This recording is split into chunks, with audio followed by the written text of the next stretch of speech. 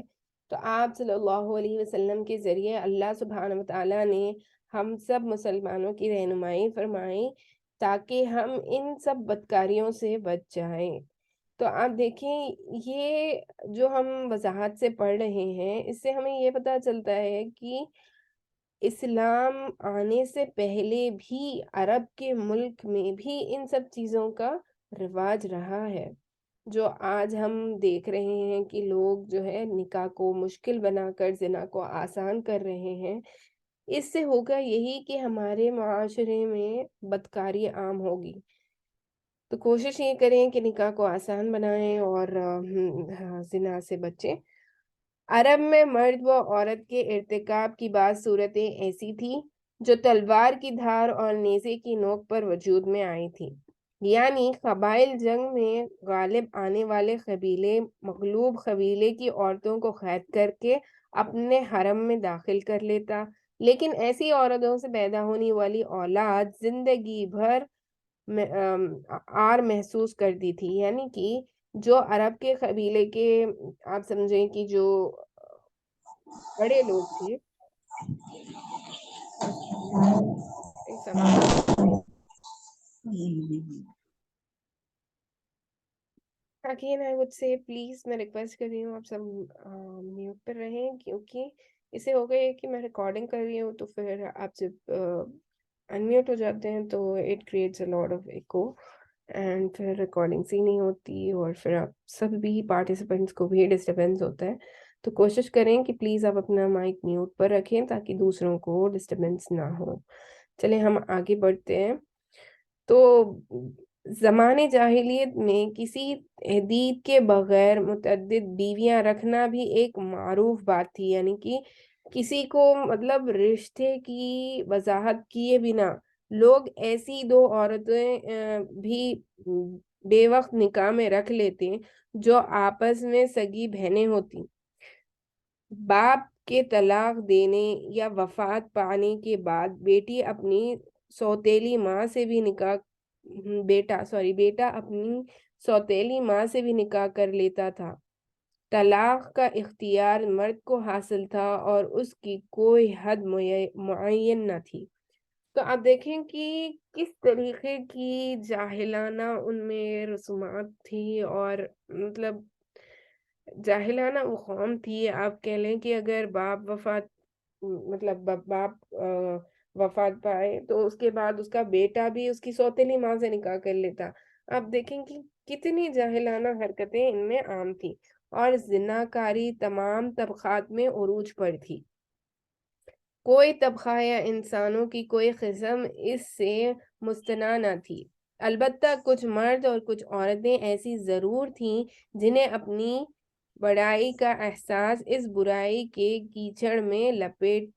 ہونے سے باز رکھتا تھا، یعنی کہ آپ سمجھیں کہ ہر زمانے میں ایسے پاک دامن لوگ گزرے ہیں کہ اتنی بے حیائی کے باوجود بھی، سب چیزیں ان کے اختیار میں ہونے کے باوجود بھی وہ اپنے آپ کو ہر برائی سے دور رکھتے تھے۔ تو ایسے ہی لوگ وہ ہیں جو فلاح پانے والے ہیں۔ آج کے زمانے میں بھی آپ دیکھ لیں کہ ہم مسلمان ہم دیکھتے ہیں کہ صرف ویسٹرن کنٹریز میں ہی نہیں، میں کہتی ہوں ہمارے انڈیا میں بھی